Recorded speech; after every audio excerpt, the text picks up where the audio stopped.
struktur dan aktivitas. Sebagai pengantar saja untuk dasar, untuk dasar dari pemahaman Anda mengenai kimia medisinal, hubungan struktur aktivitas yang nantinya akan menjadi dasar Anda untuk presentasi. Dan nanti kan sebenarnya harus dipresenti per kelompok mengenai aktivitas farmakolis beberapa golongan senyawa obat tertentu ya. Kemudian saya sampaikan bahwa ini dari tadi saya sudah mencoba untuk ini ya, talk to fireflies. Oke, notnya. Saya sudah mencoba untuk presensi, tapi ternyata si masternya galat terus ya, jadi saya belum bisa membuka kuliah yang sebelumnya. Tadi saya bilang akademik, saya sampaikan bahwa mahasiswa datang dan saya screenshot saja para peserta yang hadir di kuliah ini. Ya, saya screenshot saja.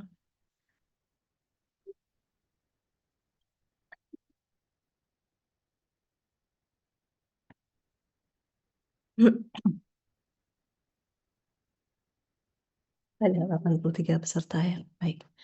Baik, sekarang mari kita mulai kuliah pada siang hari ini. Saya share. Apakah sudah terlihat?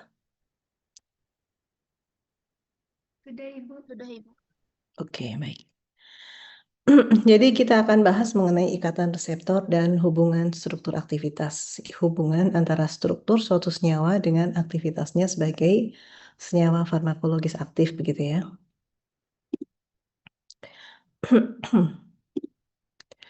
Baik, kita mulai dari ruang lingkup kimia medisinal. Kimia medisinal itu ruang lingkupnya apa saja sih? Jadi, kimia medisinal adalah ilmu yang melibatkan kajian dan usaha pengembangan suatu obat, ya. Dalam bidang sintesis, tentu saja kalau kita membahas mengenai penemuan obat baru, pengembangan atau perbaikan produk obat, senyawa aktif obat itu pasti akan berkaitan dengan sintesis ya, karena tentunya akan ada optimasi proses pembuatan dan sebagainya. Kemudian kimia medisinal juga mempelajari hubungan antara struktur dengan aktivitas obat. Hubungan antara struktur kimia suatu obat dengan aktivitasnya sebagai obat ya. Ini dikenal dengan nama SARS atau SARS, yaitu Structure Activity Relationships ya. Itu yang akan kita bahas nanti ya. Kemudian juga kalau membahas mengenai suatu obat dikaitkan dengan strukturnya, maka kita akan tidak akan lepas dari bagaimana interaksi obat itu dengan reseptornya ya. Karena suatu obat akan memberikan aktivitasnya kalau dia sudah berikatan dengan reseptor yang sesuai, dan kalau sudah berikatan dengan reseptor yang sesuai maka akan men-trigger munculnya suatu aktivitas farmakologis. Sehingga suatu obat yang baik, suatu obat yang ingin dikembangkan tentunya adalah suatu obat yang bisa berinteraksi dengan baik dengan reseptornya.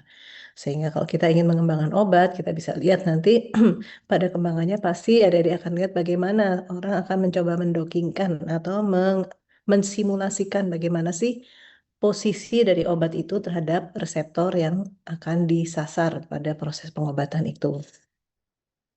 Kemudian kimia medisinal tentu saja juga akan membahas absorpsi, distribusi, metabolisme, dan ekstraksi obat atau ADME ya. Karena suatu obat akan bisa sampai di reseptor, akan terikat dengan baik dengan reseptornya, itu tentu perlu proses sejak dia dimakan atau diminum atau diinjeksikan sampai dengan obat itu sampai di reseptornya. Ya, jadi itu ada proses absorpsi dulu, bagaimana dari pencernaan di usus halus kemudian diserap masuk ke dalam sistem sistemik ya, kemudian distribusinya, kemudian setelah selesai bagaimana di metabolisme dan akhirnya dikeluarkan. Itu semua juga ada dalam ruang lingkup kimia medisinal. Karena dalam pengembangan suatu obat, kita tidak bisa hanya membahas aktivitasnya saja ya. Aktivitas itu tidak hanya bagaimana obat terikat pada reseptor, tapi banyak juga faktor-faktor yang berpengaruh terhadap aktivitas suatu obat, misalnya absorpsinya. Kita punya obat secara struktur kimia bagus, secara interaksi dengan reseptor, simulasi kimiawinya juga hasilnya bagus, perfect.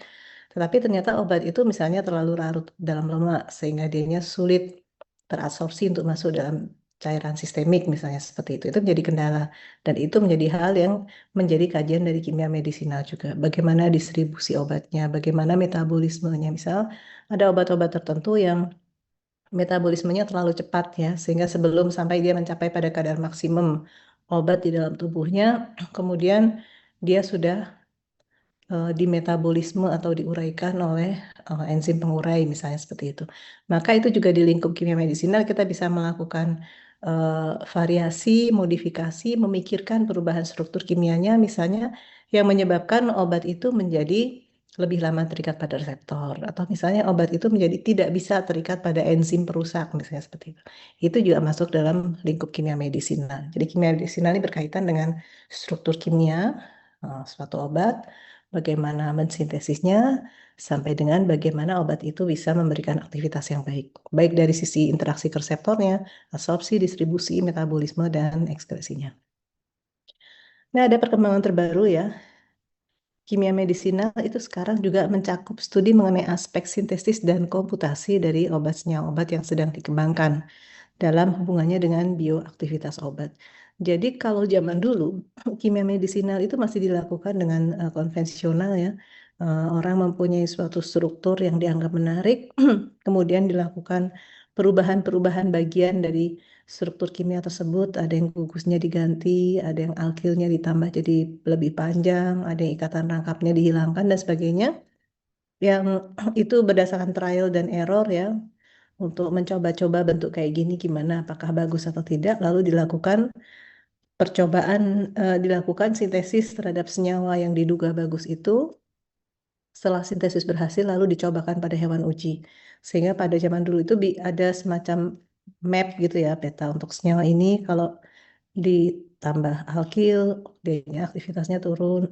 Kalau ditambah halogen, untuk ternyata aktivitasnya meningkat dan sebagainya. Jadi hubungan antara perubahan struktur dengan aktivitas yang diperiksa sungguh-sungguh dengan hewan uji. Nah, ini tentu saja menyebabkan kajian atau penelitian mengenai hubungan struktur aktivitasnya menjadi lambat ya, dan biayanya besar. Karena dalam setiap sintesis belum tentu bisa memproduksi senyawa baru dengan baik, rendemennya belum tentu bagus ya, bahannya bisa jadi mahal. Kemudian percobaan dengan hewan uji kan juga tidak bisa satu ya, ada statistik, harus replikasi berapa kali dan sebagainya. Nah, belakangan hal seperti ini bisa dibuat lebih cepat prediksinya, meskipun nanti pada akhirnya tetap harus dibuktikan secara percobaan lab. Tetapi untuk men-screening awal itu sekarang bisa menggunakan modeling dengan simulasi ya. Jadi database mengenai protein-protein yang ada di dalam tubuh, mengenai reseptor, mengenai enzim-enzim itu sebetulnya bentuk struktur proteinnya seperti apa itu database sudah banyak sekali. Sehingga kemudian kita bisa tinggal melakukan, oh ya, kita bisa tinggal melakukan percobaan simulasi untuk memilih struktur mana yang paling bagus berdasarkan database. Jadi semuanya dilakukan istilahnya adalah in silico ya, diuji cobakan dengan kimia komputasi dulu. Sehingga perkembangan sekarang ini kimia komputasi juga masuk dalam lingkup kimia medisinal karena dia membantu untuk memilihkan senyawa-senyawa mana yang kira-kira potensial untuk dikembangkan. Baru setelah itu nantinya pada pada akhirnya tetap harus dilakukan uji dengan hewan uji yang sungguhan untuk membuktikan teori tersebut. Jadi ini mengenai ruang lingkup kimia medisinal. Dalam desain obat, jadi kita lalu memikirkan untuk mengembangkan suatu obat baru ya, mendesain suatu obat yang baru. Ada dua proses penting. Yang pertama adalah penemuan struktur senyawa baru dari alam maupun sintesis yang potensial memiliki aktivitas biologis sebagai obat, dan ini disebut sebagai senyawa penuntun atau lead compound untuk pengembangan obat baru. Jadi penemuan struktur senyawa baru ini bisa dari alam maupun hasil sintesis ya. Yang dari alam contohnya saja adalah yang dikerjakan di Fakultas Farmasi pada tahun 80-90-an, itu mencoba mengekstraksi kunyit ya, kurkumin dari temulawak dan dari kunyit. Lalu ketemulah senyawa aktif yang nampaknya mempunyai aktivitas banyak dan potensial sebagai obat adalah kurkuminnya yang warnanya kuning itu. Nah, kurkumin ini disebut sebagai senyawa penuntun. Senyawa penuntun ini yang nanti akan menjadi referensi pengembangan obat baru itu nanti akan berasal dari senyawa penuntun ini. Atau bisa juga dari hasil sintesis ya, misalnya dari paper diketahui bahwa senyawa golongan kalkon misalnya itu diketahui mempunyai beberapa antimikroba. Kita bisa ambil salah satu hasil sintesis yang memang sudah terbukti mempunyai aktivitas, lalu kita jadikan itu sebagai senyawa penuntun, sebagai lead compound-nya yang untuk jadi acuan kita pengembangan obat baru. Apakah lead compound? Lead compound adalah prototip senyawa yang diketahui memiliki aktivitas biologis atau farmakologis yang diinginkan. Tapi biasanya lead compound ini masih mempunyai kekurangan, sehingga kita ingin melakukan perbaikan kekurangan itu dengan melakukan modifikasi atau sedikit perubahan pada strukturnya. Misalnya karena toksisitasnya tinggi, atau senyawa itu punya efek samping yang tidak diinginkan, atau ada problem dalam proses metabolisme dalam tubuh. Sehingga dalam rangka mengatasi inilah, maka kemudian dilakukan desain ya, harus dibuat seperti apakah molekul obat baru yang bisa mendapatkan kualitas atau sifat-sifat yang kita inginkan. Nah, setelah kita dapat lead compound, seperti saya bilang tadi, maka kita lakukan proses optimasi. Senyawa penuntun lalu dimodifikasi strukturnya hingga diperoleh suatu struktur tertentu yang bisa memberikan aktivitas biologis maupun profil farmakologis terbaik. Yang aktivitasnya tinggi, toksisitasnya rendah, dan efek sampingnya bisa dieliminasi. Jadi ada dua proses. Pertama, kita mencari suatu lead compound atau senyawa penuntun, kemudian dua, kita lakukan modifikasi atau optimasi terhadap senyawa penuntun itu, sehingga kita dapatkan struktur obat baru yang diharapkan akan bisa memberikan suatu obat yang mempunyai profil farmakologis baik. Nah, tadi saya bilang bahwa ketika kita akan bicara mengenai hubungan struktur dan aktivitas obat, akan mencari struktur seperti apa sih yang paling baik yang dimiliki oleh suatu obat, maka kita juga perlu tahu bagaimana si obat itu akan bisa beraktivitas atau tidak. Salah satunya adalah kita sepakat bahwa obat itu beraktivitas ketika dia berinteraksi dengan suatu reseptor. Sehingga mengetahui interaksi antara obat dengan reseptor itu adalah suatu hal yang perlu diketahui sebelum kita lalu menuju kepada kajian atau modifikasi hubungan struktur aktivitas dan hubungan antara struktur dan aktivitas ya.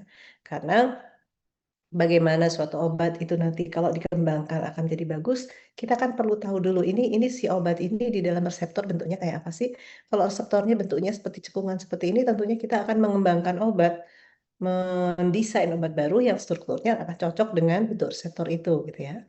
Selain bagaimana reseptornya, kita juga perlu tahu berarti pada reseptor ini bagian mana saja sih yang potensial untuk bisa membentuk ikatan dengan obat. Karena dengan begitu kita tahu pada molekul obat ini harus ada gugus-gugus apa yang ada di obat itu yang akan bisa menyebabkan interaksi dengan reseptornya bagus ya. Jadi intinya kita perlu tahu juga bagaimana atau apa itu interaksi antara obat dan reseptor. Baik, saya baca. Salah satu faktor penting dalam aktivitas farmakologi suatu senyawa atau bahan obat adalah keberhasilan interaksi antara senyawa obat dengan reseptornya. Apa itu reseptor? Adik-adik sudah dapat ya di farmakologi atau mungkin di biologi molekuler ya atau yang lain. Saya ulangi aja sedikit. Reseptor adalah protein ya, dia biasanya protein, biasanya ada di permukaan sel yang berikatan dengan ligan. Ligan itu apa? Ligan itu adalah bisa dari senyawa asli atau obat lain, pokoknya yang cocok untuk berikatan dengan reseptor. Jadi kalau digambarkan di sini, di skema ini kita lihat ada reseptor yang bentuk permukaannya disimbolkan dengan segitiga. Maka yang ligan yang cocok dengan reseptor itu adalah ligan-ligan yang bentuknya segitiga. Artinya kalau ada senyawa yang bentuknya bulat ini menempel di sana, maka dia tidak akan menempel pada reseptor. Dia tidak akan memberikan efek ke sana. Dia baru akan memunculkan efek farmakologi ketika reseptor ini mengikat ligan yang sesuai dengan yang pasangannya ya, artinya yang bentuknya sesuai dengan bentuk sisi aktif reseptor. Yang ini kita lihat bahwa uh, bentuknya cekungan gitu, maka dia akan berikatan dengan ligan yang berbentuk bulat. Dan biasanya menimbulkan respon dalam sistem imun termasuk reseptor sitokin, faktor pertumbuhan, dan lain sebagainya. Jadi yang saya tekankan adalah reseptor itu adalah suatu protein yang punya bagian sisi aktif yang bentuknya khas dan dia akan bisa menempel dengan baik dengan suatu ligan. Ligan itu bisa jadi suatu senyawa aktif, ya misalnya saja, bukan aktif, suatu senyawa endogen tubuh kita sendiri. Misalnya pada contoh kasus alergi ya. Tahu histamin ya. Jadi ada reseptor histamin. Kalau reseptor histamin ini kemudian berikatan dengan histamin, jadi ada kondisi tertentu yang memicu menyebabkan suatu bagian memproduksi senyawa histamin ya. Maka kalau senyawa histamin ini sampai pada reseptornya, senyawa histamin ini masuk dengan pas sesuai dengan bentuk reseptornya, maka kemudian akan muncul efek farmakologis yaitu timbulnya gatal-gatal atau alergi gitu misalnya ya. Nah, ini si histamin ini adalah ligannya reseptor. Kemudian manusia mencoba membuat gimana ya caranya supaya nggak timbul gatal-gatal. Lalu dibuatlah molekul yang mirip dengan histamin, tetapi bukan histamin. Jadi dia bentuknya mirip histamin, dia bisa masuk, tapi misalnya kemudian di luarnya agak sedikit lebih besar gitu. Intinya adalah supaya histamin yang asli itu tidak bisa nempel di reseptornya, atau kita katakan dia ngeblok. Nah, obat kedua ini yang menempel di reseptor, tapi menyebabkan histamin tidak nempel, ini juga kita bisa katakan ligan. Tapi dia bukan ligan alami, dia adalah ligan yang kita buat yang gunanya untuk mengeblok interaksi antara histamin asli dengan reseptor. Sehingga kalau reseptor histaminnya sudah ditutupi oleh obat kita, maka histamin asli tidak bisa menempel, maka kemudian tidak muncul reaksi berikutnya yaitu munculnya gatal-gatal, munculnya alergi. Itu bisa dicegah. Karena apa? Karena histamin menjadi tidak bisa menempel dengan baik pada reseptornya. Ya. Jadi ini saya bicarakan mengenai ligan. Ligan adalah sesuatu yang diharapkan atau pada umumnya dia akan menempel pada reseptor dan kalau dia ligan asli maka ada muncul aksi farmakologis. Kalau dia bukan ligan asli yang hanya menutupi di sini, maka dia akan menghalangi terjadinya efek farmakologis. Ini contohnya ya, di sini reseptornya disimbolkan dengan ada cekungan yang segi 6, maka ligan-ligan yang bisa menempel ada yang bentuknya segi 6 juga gitu ya.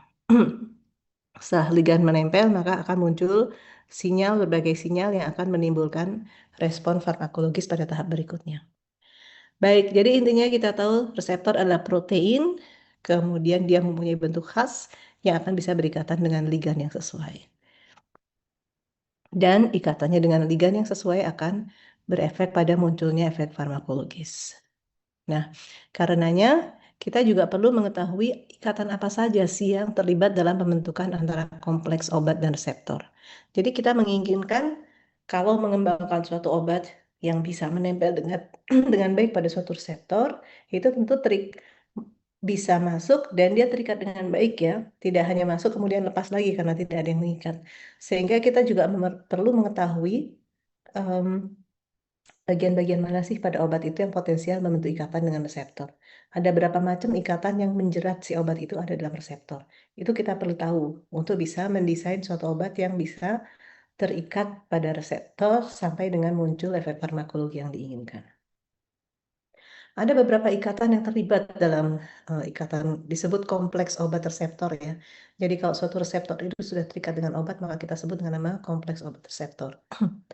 Ada ikatan kovalen. Ikatan kovalen ini dikatakan jarang, ya, jarang terjadi atau jarang digunakan. Jarang orang mendesain suatu obat yang akan membentuk ikatan kovalen dengan reseptornya. Karena apa? Karena kita juga tidak menginginkan si obat itu menempel terus pada reseptor. Ikatan kovalen adalah salah satu ikatan yang kuat ya. Dia lebih kuat daripada ikatan-ikatan lain ya, selain ikatan ionik. Sehingga kalau obat ini terikat secara kovalen pada reseptor, maka dikhawatirkan dia tidak akan lepas. Padahal yang kita masukkan adalah obat menempel pada reseptor dalam jangka waktu yang pas sampai muncul efek farmakologis dan setelah itu dia harus bisa dilepaskan dan dikeluarkan lagi dari dalam tubuh karena bagaimanapun obat itu adalah senyawa asing bagi tubuh ya. Sehingga ikatan kovalen jarang terjadi antara obat reseptor. Yang lain adalah ikatan ionik, ion dipol-dipol, ion dipol, hidrogen, hidrofobik, dan ikatan yang melibatkan gaya van der Waals. Nomor 2 sampai nomor 6 ini adalah ikatan non-kovalen, sedangkan ikatan pertama ini ikatan kovalen. Jadi yang banyak terbentuk adalah ikatan non-kovalen.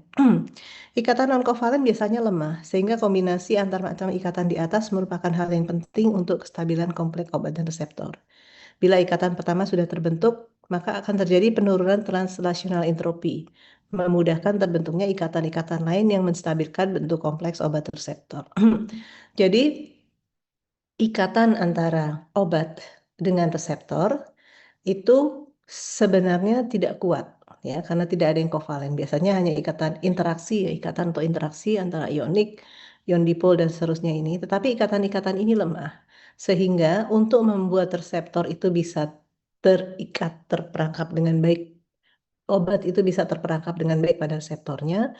Biasanya ikatan antara obat dengan reseptor itu tidak hanya satu, tapi ada beberapa ikatan yang secara bareng-bareng menjaring begitu obat di dalam cekungan reseptor, sehingga dia bisa bertahan di sana. Bagaimana bisa terjadi berbagai macam ikatan? Katakan biasanya diawali dengan ada ikatan pertama ya, yang relatif kuat, misalnya ikatan ionik. Jadi kalau di sini ada reseptor, kemudian ada bagian yang bermuatan negatif ya, ada ion negatif pada ujung reseptor di sana. Kemudian obat kita juga punya sisi yang mempunyai kation, nih, ion positif, maka dia berikatan dulu. Kalau obat ini berikatan dengan reseptor dengan satu ikatan, dia belum bisa sempurna masuk ke dalam cekungan reseptor, tapi dia paling tidak sudah tidak bisa bergerak lagi. Dia tidak bisa lepas dari situ ya. Ini dimaksud dengan terjadi penurunan translasional entropi ya, derajat bebas bergerak. Entropi derajat kebebasan ya, penurunan derajat kebebasan dia untuk bergerak karena paling tidak dia sudah terikat dengan satu bagian. Nah, maka ketika dia bergerak lagi mungkin satu sisi yang lain kemudian berikatan dengan sisi yang lain pada reseptor, sisi lain dengan bagian lain reseptor sehingga akhirnya si molekul obat ini terikat dengan beberapa titik yang bisa membentuk ikatan dengan reseptor. Oh ya, saya perlu jelaskan. Jadi ada ikatan intramolekuler dan ada ikatan antarmolekuler ya. Kalau ikatan kovalen ini adalah ikatan intramolekuler, ada di dalam satu molekul.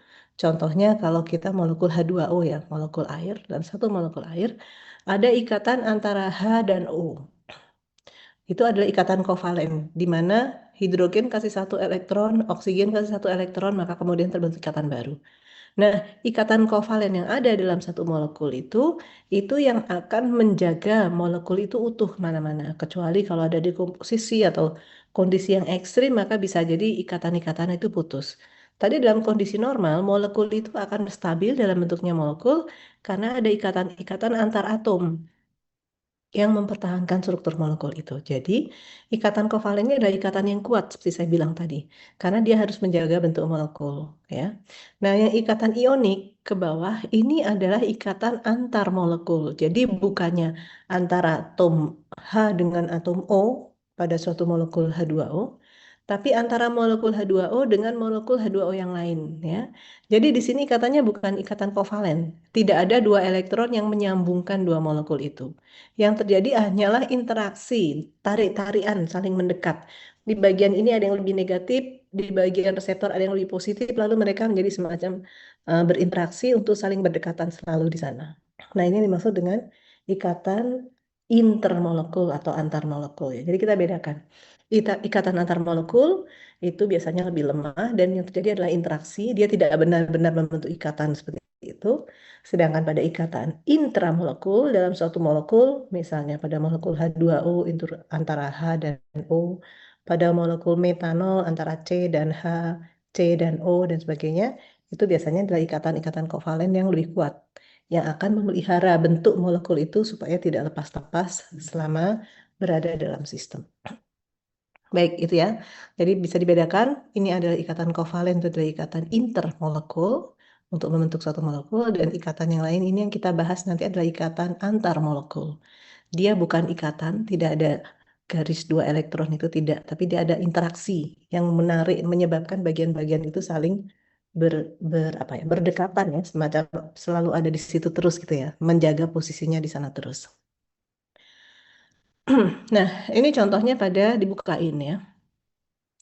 Kalau kita lihat struktur dibuka ini seperti ini ya, ada suatu alkil panjang, kemudian dua aromatis, kemudian di sini ada alkil ya, ini molekul dibukain, maka kita bisa melihat bagian-bagian mana sih yang potensial untuk bisa membentuk interaksi dengan reseptornya. Jadi kita bayangkan misalnya ini kemudian menempel di, sebentar saya pakai coret-coret ya supaya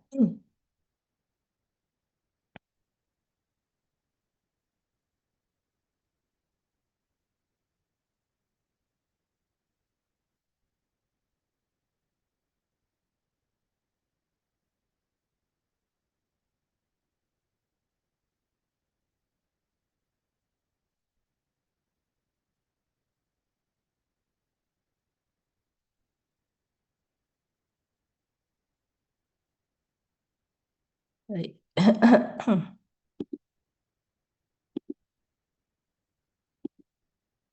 Ya. Jadi misalnya di sini ini adalah bentuk bentuk molekul obatnya ya. Ini seperti ini. Maka kita bisa bisa membayangkan kemungkinan bentuk reseptornya, cekungan yang akan bisa menerima dia mungkin nanti kira-kira seperti ini saya gambarkan dengan biru ya. Jadi mungkin ada bagian yang begini ya, ini adalah permukaannya dari si reseptor. Saya kasih coret garis-garis biru ini berarti adalah reseptornya ya. Jadi ini adalah cekungan begitu. Maka kita bisa bayangkan kalau di sini ada bagian atom N ya, atom N yang mempunyai sepasang elektron, maka kemungkinan pada permukaan reseptor ini ada bagian yang bermuatan positif. Sehingga gimana? Ada interaksi, ada tarikan antara muatan positif di permukaan sini dengan atom N di sini. Kemudian di sini adalah senyawa-senyawa aromatis yang bersifat hidrofobik. Maka mungkin dia punya potensial untuk membentuk suatu interaksi dengan hidrofobik dengan bagian sini. Mungkin di permukaan sisi reseptor yang di sini juga ada inti aromatis yang lain yang sesama hidrofobik. Sehingga kemudian bisa ada tarikan antara ini dan ini. Kemudian kita lihat di bagian ini, ujung ini adalah N kuartener ya. Kita tahu atom N itu harusnya tangannya cuma 3, tapi dia punya sepasang elektron bebas ini kalau dia dalam keadaan netral ya. Tapi kemudian kalau dalam keadaan asam, dimasukkan dalam asam, di mana asam itu banyak proton begitu, maka bisa jadi sepasang elektron ini kemudian nangkap proton ya, karena proton positif dia kan negatif. Sehingga kemudian N ini tangannya menjadi 4 ya, ada satu ikatan baru dengan H+. Tapi si N ini jadi tidak punya pasangan elektron bebas, sehingga N ini kemudian bermuatan positif. Nah, N yang bermuatan positif ini namanya adalah suatu ion ya, kation muatan positif. Nah, bagian-bagian suatu obat yang mempunyai sisi kationik ini juga punya potensi, misalnya nanti dia berinteraksi dengan suatu bagian di permukaan reseptor yang bermuatan negatif, sehingga ini akan menjadi bagian interaksi lain. Bisa dibayangkan seperti itu ya. Jadi kita bisa bayangkan bahwa dalam suatu molekul itu nanti akhirnya kita akan mempelajari bagaimana mengenali bagian-bagian dari molekul obat itu dan potensinya ketika dia berikatan dengan reseptor, itu ikatan bagian mana saja yang potensial untuk bisa membentuk ikatan. Di sana ada dipol-dipol, hidrofobik, hidrogen bond, dan sebagainya. Ini akan kita bahas satu persatu ya. Adik-adik kalau ada yang kurang jelas, silahkan langsung angkat tangan atau tanya ya. Nah, karena saya akan jalan terus ini. Kemudian eh, hal lain ya, selain kita memperhatikan gugus-gugus apa aja sih yang ada dalam suatu molekul itu untuk bisa berinteraksi dengan baik dengan eh, reseptornya, kita juga perlu memperhatikan pertimbangan stereokimia. Pertimbangan stereokimia, adik-adik tahu ya, stereokimia itu adalah pertimbangan bentuk 3 dimensi dari molekul itu. Jadi, misalnya gambarannya seperti ini. Adik-adik masih ingat nggak di pelajaran kimia organik ada yang namanya senyawa kiral? Ya. Senyawa kiral itu adalah senyawa yang mempunyai atom C, disebut dengan atom C kiral, yaitu atom C yang mempunyai 4 tangan yang berbeda. 4 gugus yang berbeda. Dia mengikat 4 gugus yang berbeda. Jadi misalnya di contohnya ini adalah ini ya, yang digambar ini ada epinefrin ya. Atom C, perhatikan yang di tengah ini, di gambar ini. Atom C yang ada di antara H dan OH ini adalah atom C kiral, karena dia mempunyai 4 tangan yang berbeda. Yang satu mengikat bensin, satu mengikat OH, satu mengikat C, dan satu mengikat H. Nah, senyawa-senyawa yang mempunyai atom C kiral, itu biasanya nanti di alam dia akan berada dalam 2 bentuk, separuh-separuh. Separuh ada dalam bentuk R, seperti ini misalnya, yaitu kita lihat contohnya gugus OH-nya tebal, artinya kalau kita bayangkan bahwa struktur ini menempel di bidang laptop Anda, ya di screen Anda, maka gugus OH ini me, apa, mencuat menuju ke arah Anda, jadi tegak lurus pada bidang screen menuju ke arah Anda. Jadi kita lihat OH itu akan ada di depan screen. Nah, enantiomer yang lain, bayang cermin dia, separuh bagian dari senyawa ini akan ada dalam bentuk berbeda, yaitu gugus OH-nya ke belakang screen, jadi menuju ke sana, dan yang menuju ke kita adalah bagian yang CH2 NH CH2 ini. Nah, kalau ada dua enantiomer, yang jelas kita bisa melihat bahwa struktur tiga dimensinya berbeda antara satu dengan yang lain. Kalau satu ini bisa memberikan efek farmakologis yang aktif, misalnya, maka kita bisa memprediksi bahwa adanya aromatis ini nanti akan berinteraksi dengan bagian aromatis yang ada di reseptor. Ini bagian bawah ini adalah bagian reseptor ya, si reseptor. Kemudian bagian OH agak ke depan sedikit, mungkin nanti dia akan berinteraksi dengan atom H di sini membentuk ikatan hidrogen. Jadi ada bagian di sini yang akan berinteraksi dengan OH yang ke depan sehingga ada ikatan kedua yang memperkuat antara obat reseptor. Kemudian di sebelah sini dari N kuartener, ya N yang tangannya 4, N yang muatannya positif, mungkin nanti berinteraksi dengan suatu bagian di reseptor yang bermuatan negatif, misalnya bisa COO minus gitu ya, punya negatif, sehingga terbentuk ikatan ionik antara ini dan ini.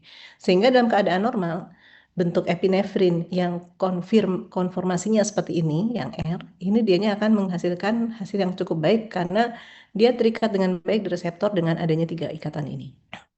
Nah, tapi ketika kemudian dicobakan pada epinefrin yang S, jadi bentuk enantiomernya yang struktur tiga dimensinya beda, OH-nya ke belakang, maka kita bisa lihat bahwa di sini OH-nya ke belakang, padahal di sini ada H yang harusnya membentuk ikatan hidrogen seperti ini ya.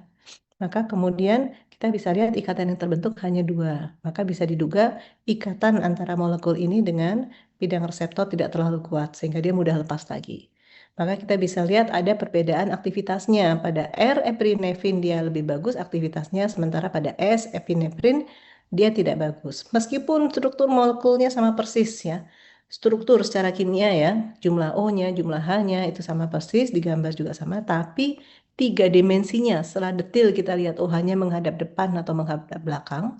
Ketika dia berbeda itu ternyata bisa memberikan efek yang berbeda. Jadi topografi reseptor dan pertimbangan stereokimia juga perlu kita perhatikan ketika kita memprediksi aktivitas suatu senyawa obat ketika dia berikatan dengan reseptornya. Nah, sekarang kita akan bahas mengenai interaksi antara obat dan reseptor. Ya, kita katakan di sini adalah intermolecular binding force ya, kekuatan intermolekuler yaitu di sini adalah molekul drug atau obat ya. Dan di sini adalah molekul reseptornya. Jadi, interaksi apa saja yang bisa biasanya membantu mengikat antara obat dengan reseptornya ini kita bahas di sini. Ada beberapa ikatan yang diketahui mempunyai peranan pada pembentukan kompleks obat reseptor, yaitu ikatan elektrostatik atau ikatan ionik, hidrogen bond atau ikatan hidrogen, adik-adik sudah sering dengar ya ikatan hidrogen, interaksi van der Waals, dan interaksi dipol-dipol atau ion dipol atau induced dipol interaksi. Kita akan bahas satu-satu ya. Baik.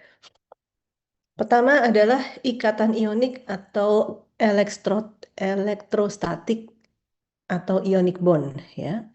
Jadi di sini eh, kita lihat apa yang disebut ion ya. Ion pertama kita gambarkan dulu sebagai asam amino. Jadi yang hijau ini adalah reseptornya ya. Kita gambarkan yang bagian hijau itu adalah reseptor. Maka dikatakan itu adalah target yang akan ditempeli oleh obat. Kalau reseptor itu adalah protein, maka kita tahu bahwa protein ini berasal dari asam-asam amino ya. Lalu kita perlu tahu bagaimana sih struktur asam amino itu. Kalau ada yang ingat, biasanya ini bisa rantai samping panjang ya, apapun. Yang penting ada C, di mana C ujung ini menjadi suatu gugus karboksilat, dan C alfanya itu biasanya mengikat suatu gugus amina ya. Ini adalah rumus dasar suatu asam amino ya. Ada karboksilat dan C alfanya akan mengikat suatu asam amino. Sehingga kalau ada reseptor yang merupakan suatu protein, kita bisa bayangkan bahwa reseptor itu adalah gabungan dari berbagai macam asam amino. ya. Lalu kita juga bisa maklumi bahwa pada reseptor itu berarti banyak gugus-gugus NH2 dan banyak gugus COH yang merupakan komponen utama dalam suatu asam amino, ya. Nah, di sini kita tahu ada gugus amina dari suatu asam amino yang seperti saya jelaskan tadi, kalau dia ada dalam suasana yang sedikit asam atau ada proton di sana, maka gugus NH2 ini akan mudah terprotonasi menjadi gugus NH3, ya. Ketambahan satu hal lagi, tetapi dia menjadi bermuatan positif. Kemudian gugus COOH. COH itu sebagai gugus karboksilat, kita tahu bahwa dianya bisa kehilangan protonnya, ya, melepaskan protonnya karena dia bersifat asam, sehingga kemudian dia akan menjadi gugus, menjadi ion karboksilat, di mana O-nya di sini menjadi bermuatan negatif. Nah, ini adalah ion negatif, atau kita sebut dengan nama anion, dan ini adalah ion positif, kita sebut kation, ya. Nah, kita kembali ke gambar ini. Jadi kalau ada reseptor atau target, kita bisa maklum bahwa ada bagian dari reseptor itu yang kemungkinan gugus aminanya itu pas ada di permukaan dan amina itu kemudian terprotonasi sehingga terbentuklah amina terprotonasi atau NH3 yang muatannya adalah positif. Maka ini adalah suatu kation. Nah, apabila kemudian ada obat yang mempunyai gugus anion, mempunyai gugus bermuatan negatif, contohnya COO-, maka akan bisa terbentuk ikatan ionik atau elektrostastik antara obat dengan reseptor. Artinya si obat akan mendekat dan dia terikat di situ, tidak lari lepas-lepas atau susah lepas, karena ada interaksi antara muatan negatif dari obat dengan muatan positif dari sisi reseptor bagian situ yang bermuatan positif karena ada kation, ya. Jadi ikatan ionik itu adalah antara ion negatif dengan ion positif. Contoh yang di bawahnya ini dibalik, ya, karena kita tahu bahwa asam amino tadi juga mempunyai gugus COOH yang kalau dia melepaskan protonnya menjadi gugus COO- yang bermuatan negatif, maka bagian target ini bisa juga mempunyai sisi anion, ya. Misalnya pas gugus karboksilatnya yang keluar kemudian terlepas protonnya menjadi suatu anion. Maka kemudian kalau ada molekul obat yang pada salah satu bagiannya ada bagian yang bermuatan positif, maka juga bisa terjadi interaksi antara bagian positif, ion positif dari obat dengan ion negatif dari reseptor, ya. Kita baca, ikatan antar molekul yang terkuat, ikatan elektrostastik, ya, terjadi antara kelompok yang muatannya berlawanan, positif dengan negatif. Kekuatan interaksi ionik berbanding terbalik dengan jarak. Jadi kalau misalnya posisi dari gugus ini ternyata berjauhan dengan target, meskipun ada interaksi, semakin jauh jarak di antara keduanya, maka interaksinya makin lemah. Tapi kalau posisinya bisa dekat, maka interaksinya akan lebih kuat. Interaksi yang lebih kuat akan terjadi di lingkungan hidrofobik. Jadi misalnya obat dengan reseptor ini ada dalam lingkungan yang lebih banyak lemak, ya. Jadi sedikit air. Maka kalau lingkungan yang berlemak itu biasanya ya seperti di lingkungan mayoritas. Kalau ada minoritas, biasanya minoritas akan cenderung berkumpul sendiri, ya. Karena ya kenyamanan aja sesama sama minoritas biasanya akan cenderung berkumpul. Meskipun begitu, kalau kita lihat bahwa ion-ion ini adalah berarti bagian-bagian polar, kalau dia berada dalam lingkungan yang non polar, maka biasanya bagian polar ini akan terdorong untuk saling berdekatan, sehingga ikatannya menjadi lebih kuat pada daerah-daerah yang hidrofobik. Kekuatan interaksi menurun cepat seiring bertambahnya jarak, ya. Jarak semakin jauh maka kekuatannya makin rendah. Ikatan ionik merupakan interaksi awal yang paling penting sebagai ikatan agar obat memasuki tempat pengikatan. Jadi seperti saya bilang tadi, ketika reseptor masuk, ketika obat masuk reseptor biasanya dia akan terikat pertama dulu dengan ikatan yang menurunkan derajat translasional entropi tadi, ya, mengurangi derajat kebebasannya, kemudian baru dia menempel pada bagian-bagian lain. Ya, ikatan awal ini biasanya adalah ikatan ionik. Karena ikatan ionik ini ada yang cukup kuat, jadi ketika menempel dia nggak lepas lagi. Karena kekuatan ikatannya cukup tinggi, antara 20 sampai 40 kilojoule per mol. Jelas, ya? Jadi di sini saya ingin jelaskan apa yang disebut ion, ya. Ion adalah suatu bagian yang bermuatan negatif. Bisa positif namanya kation, bisa negatif namanya anion. Kita akan bedakan nanti, ya. Kita lanjutkan dulu. Ikatan kedua yang juga sering muncul adalah ikatan hidrogen. Ikatan hidrogen ini Contohnya ya, misalnya ini adalah reseptornya, kita bisa maklumi kemungkinan misalnya nih gugus NH2, gugus NH2 yang punya pasangan elektron bebas. Maka dia di sini akan bermuatan negatif. Nah, kalau di dekat situ ada obat yang mempunyai atom H yang terikat pada atom elektronegatif lain, ya. Perhatikan atom H yang terikat pada atom elektronegatif lain. Apa yang terjadi di sini? Karena X ini lebih elektronegatif, maka dia akan cenderung menarik dua elektron yang dipakai bersama ini menjadi lebih terkumpul pada X karena dia lebih elektronegatif. Dia lebih menarik elektron kepada dirinya. Nah, si H ini yang tadinya punya sepasang dipakai bareng, kalau sepasang elektron ini lebih cenderung ke sana, maka dia merasa kehilangan elektronnya, sedikit kehilangan elektronnya.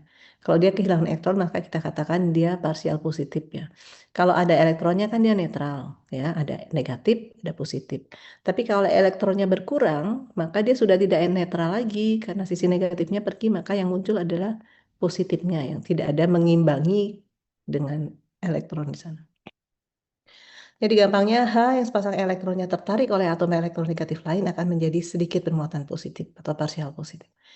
H yang parsial positif ini lalu bisa berinteraksi dengan gugus yang ada pada reseptor yang mempunyai pasangan elektron sehingga dia bermuatan negatif. Nah, ini lalu membentuk ikatan hidrogen, interaksi yang melibatkan hidrogen, yaitu hidrogen yang sedikit parsial positif. Kenapa parsial positif? Karena dia terikat dengan suatu atom yang lebih elektronegatif. Ini yang dibawa kebalik ya, misalnya targetnya ini adalah yang mempunyai gugus, misalnya gugus OH ya, X ini adalah O dan ini adalah H, maka karena O elektronegatif, pasang elektronnya tertarik pada O-nya, maka hanya parsial positif. Kalau kemudian ada obat yang mempunyai gugus OH lain atau NH2, punya pasangan elektron, maka juga bisa terjadi interaksi antara hidrogen yang parsial positif ini dengan atom lain yang elektronegatif. Paham ya? Jadi ikatan hidrogen itu tidak harus terjadi dalam molekul air ya. Kita selalu bayangannya ikatan hidrogen itu berarti antara molekul air ini, kemudian ini, kemudian ini. Ini benar, tapi tidak harus antara hidrogen dan oksigen ya.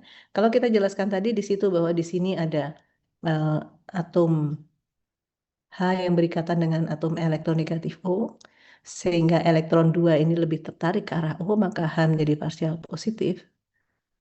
Maka kalau dia berdekatan dengan atom lain, misalnya N, ya, NH2, yang punya pasangan elektron bebas, dan karenanya dia bermuatan parsial negatif, maka ikatan hidrogen itu juga bisa terbentuk antara H dan N. Tidak harus antara H dan O ya. Pokoknya H yang parsial positif dengan atom lain yang mempunyai pasangan elektron bebas yang bisa memberikan elektronnya. Kita baca. Ikatan ini lebih lemah dari interaksi elektrostatik. Jadi lebih lemah dari ikatan ionik yang saya jelaskan tadi, tapi lebih kuat dari interaksi van der Waals. Nanti kita akan bahas van der Waals. Ikatan hidrogen terjadi antara hidrogen yang kekurangan elektron, hidrogen yang kekurangan elektron karena elektronnya tertarik pada X, dan heteroatom yang kaya elektron. Ini adalah heteroatom yang mempunyai pasangan elektron. Jadi inilah ikatan hidrogennya. Hidrogen yang kekurangan elektron biasanya terikat pada heteroatom. Kenapa hidrogen ini dikatakan kekurangan elektron? Karena dia terikat pada suatu heteroatom yang biasanya lebih elektronegatif, sehingga menarik elektronnya ke arah heteroatom. Nah, ada penyebutan HBD dan HBA ya. Hidrogen yang kekurangan elektron disebut donor ikatan hidrogen. Jadi ini yang kekurangan elektron, jangan kebalik ya. Justru yang bermuatan positif ini yang namanya adalah donor ikatan hidrogen atau hydrogen bonding donor atau HBD ya. Kemudian heteroatom yang kaya elektron disebut akseptor ikatan hidrogen, itu yang disingkat dengan HBA. Jadi kemudian heteroatom yang dianya bisa memberikan muatan negatif untuk berinteraksi dengan H ini disebut sebagai hidrogen bonding akseptor ya. Jadi di sini reseptornya sebagai HBA dan obatnya sebagai HBD. Baik, ini ikatan hidrogen cukup banyak terbentuk ya di dalam interaksi antara obat dan reseptor.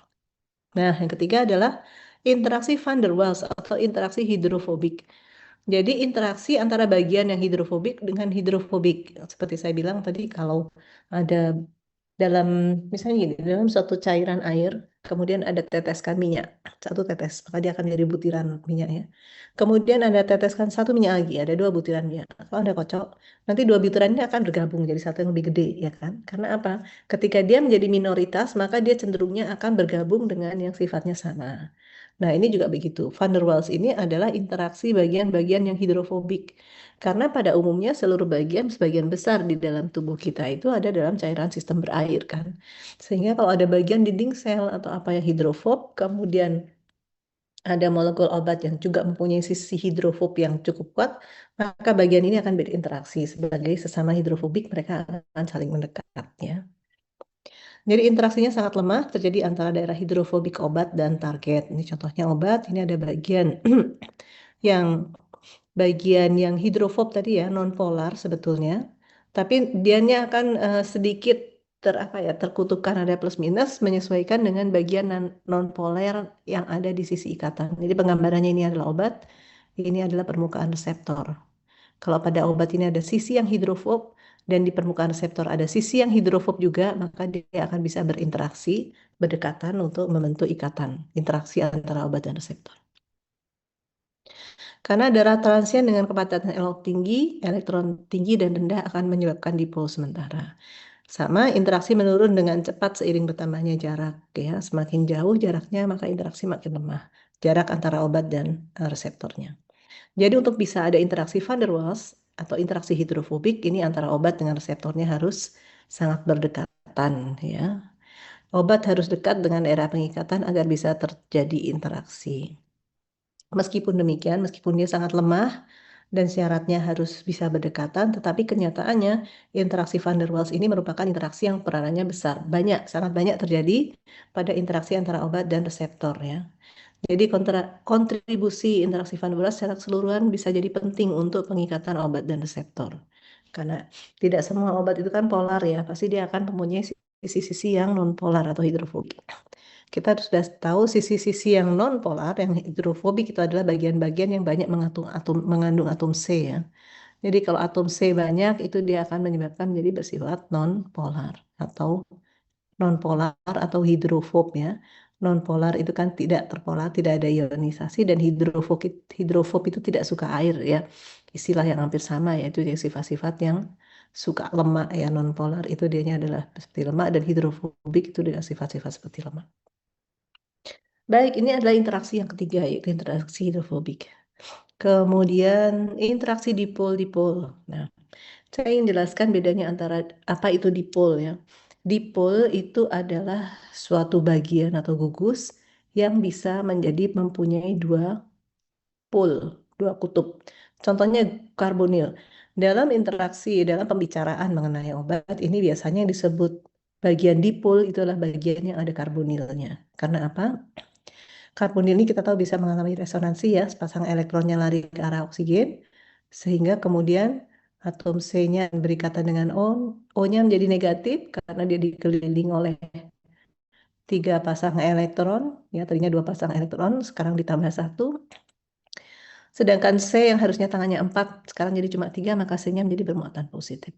Nah, di sini terjadi ada dua pol, ada dua kutub negatif dan kutub positif, ya. Tetapi kutub di sini ini tidak absolut, tidak selamanya. Karena apa? Suatu saat pasangan elektron yang ada yang ketiga ini bisa lagi kembali ke sini membentuk ikatan rangkap. Kalau dia kembali, maka dia kembali menjadi bentuk karbonil. Pada bentuk karbonil ini relatif netral, tidak ada muatan negatif dan tidak ada muatan positif. Ya bisa dikatakan parsial negatif sedikit, sini karena elektron negatif dan sini parsial positif. Tetapi kalau benar-benar sepasang elektron pi ini lari ke oksigen, baru dia terkutupkan menjadi suatu dipol. Kalau kemudian dipol ini sepasang elektron ini kembali, maka dia kembali lagi menjadi senyawa yang relatif netral. Ini yang dimaksud dengan dipol ya. Jadi suatu senyawa yang suatu saat dia bisa mempunyai dua kutub. Nah, sekarang yang dimaksud dengan interaksi dipol-dipol itu adalah kalau ada obat yang mempunyai gugus karbonil seperti ini, sehingga kita katakan bagian oksigen ini adalah parsial negatif, karena kalau dia lari ke sana, maka oksigennya jadi negatif, dan C adalah bagian yang parsial positif, karena kalau ini lari ke sana, maka C-nya menjadi positif. Jadi ada arah elektronnya dari bagian positif ke negatif, panahnya seperti ini simbolnya. Kalau obat ini berdekatan dengan, ini permukaan reseptor ya, Kita sebut bagiannya adalah sisi ikatan. Kalau di sini juga ada gugus karbonil ya, misalnya saya gambarkan seperti itu, misalnya dari suatu COOH. Kita lihat bahwa arah di sini ada parsial negatifnya, di sini parsial positifnya, jadi arah elektronnya dari C ke O gitu ya. Maka ketika obat ini mendekat, maka dia akan menyesuaikan dirinya sehingga arah dari pole-nya, arah dari positif ke negatifnya adalah ke sana menyesuaikan dengan arah pole yang ada di permukaan reseptor. Jadi kalau permukaan reseptor tadi begini saya gambarkan arahnya, maka di sini adalah bagian negatif, ini bagian positif. Maka bagian negatif ini akan bisa berinteraksi dengan sana. Kemudian bagian negatif ini nanti akan berinteraksi dengan di sana. Jadi interaksi dipol-dipol itu adalah kalau ada obat mempunyai dipol, kemudian di permukaan reseptor juga ada dipol, maka obat akan bisa mendatangi permukaan reseptor dan menyesuaikan bentuknya sehingga bisa terjadi interaksi, yaitu bagian negatif obat ketemu dengan bagian positif reseptor, bagian positif reseptor bertemu dengan bagian negatif obat, ya. Yang dikatakan penyelarasan dipol, ya. Dapat terjadi jika obat dan tempat pengikatannya mempunyai momen dipol, dua-duanya punya momen dipol. Terjadi penyelarasan dipol yaitu mengorientasikan molekul, mengubah posisi molekul pada tempat pengikatan. Orientasi akan menguntungkan jika gugus yang terikat diposisikan dengan benar. Arah momen dipol berwarna sehingga pol positif berinteraksi dengan pol negatif. Jadi kalau orientasi atau penyesuaian posisi obat ini bisa pas sehingga yang positif ini bisa ketemu dengan negatif, yang negatif ketemu positif, maka ini akan menguntungkan karena akan membuat ikatan yang cukup kuat antara obat dengan reseptor. Tapi bisa jadi karena si obat ini kan bentuknya nggak cuma ini ya, R ini kan cukup gede nih, bisa macam-macam gugus yang terikat pada si obat ini. Misalnya ketika menyesuaikan ternyata dia tidak bisa berbentuk seperti ini, tapi bisanya CO-nya menghadap sana ya, karena pengaruh bentuk secara keseluruhan sehingga kemudian bentuk obatnya adalah seperti ini, terposisikan menjadi seperti ini. Maka ini akan menjadi tidak menguntungkan karena apa? Kalau kita sesuaikan dengan permukaan reseptornya, maka bagian yang positif dari C akan ketemu dengan bagian yang positif, yang bagian negatif akan berinteraksi dengan bagian negatif sehingga mereka malah justru saling menolak ya. Jadi interaksi dipol-dipol itu diikuti dengan diawali dengan penyesuaian posisi dari obat dengan posisi dari grup dipol yang ada di permukaan reseptor. Kalau bisa pas sehingga ada tarikan antara muatan negatif dan positif, maka akan terbentuk interaksi yang cukup bagus. Tapi kalau bentuk molekul obat tidak memungkinkan dia bisa menyesuaikan dengan baik, maka nantinya ya interaksinya menjadi kurang baik. Ya. Ini interaksi dipol-dipol. Kemudian ada yang namanya interaksi ion-dipol. Nah, bedanya dipol dengan ion, kalau dipol ini seperti saya jelaskan tadi ya, kalau sepasang elektron lari maka bagian O-nya bisa negatif, C-nya positif. Ini adalah dipol, ada pol negatif dan pol positif. Kalau sepasang elektron ini kembali, maka dia kembali menjadi seperti ini. Jadi muatan negatif dan positif itu tidak mutlak, tidak absolut. Pada suatu saat dia akan bisa kembali lagi menjadi bentuk karbonil netral.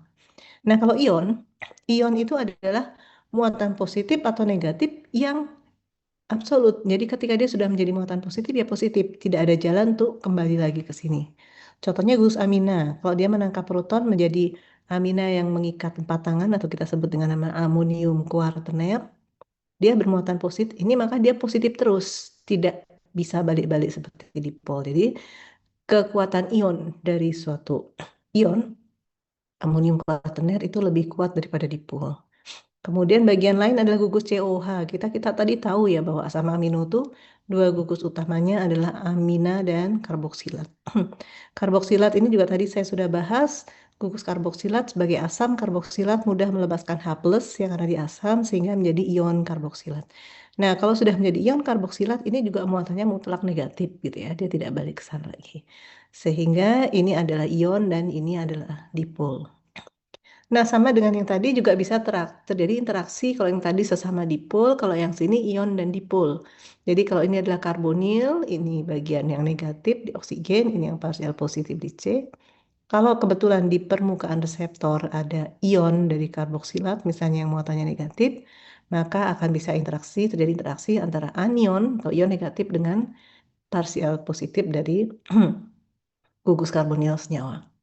Sebaliknya juga bisa, misalnya di sini ada dipol, jadi muatan negatif di oksigen dan parsial positif di C.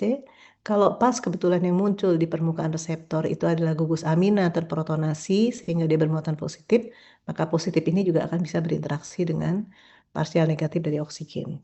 Ya.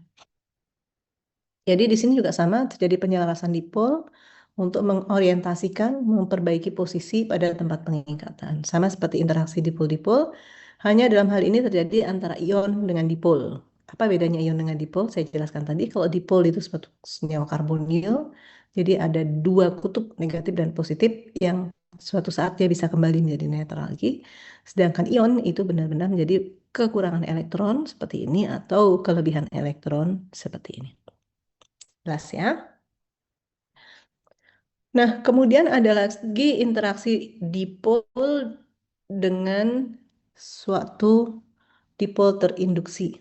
Jadi misalnya begini, kita tahu ya bahwa bensin, masih ingat pelajaran bensina dulu, itu dianya kan mempunyai banyak elektron yang terdelokalisasi ya. Jadi kita katakan bahwa bagian tengah ini kaya akan elektron dan kayaknya bermuatan negatif. Nah, ini adalah penggambarannya bensin ya ketika dilihat di gambar dari samping. Maaf, saya sedang agak flu ini deh. Tadi kuliah pertama saya cancel karena masih teler banget. Tapi alhamdulillah sekarang sudah agak bisa ngomong.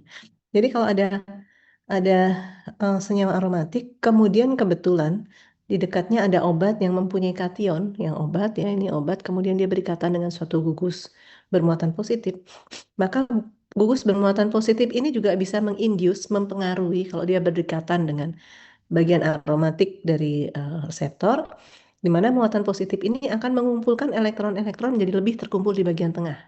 Sehingga akan terlihat lebih jelas ada elektron yang ada di tengah sini ngumpul, muatan negatifnya menjadi cukup kuat, dan negatif ini yang kemudian berinteraksi dengan kation. Ya.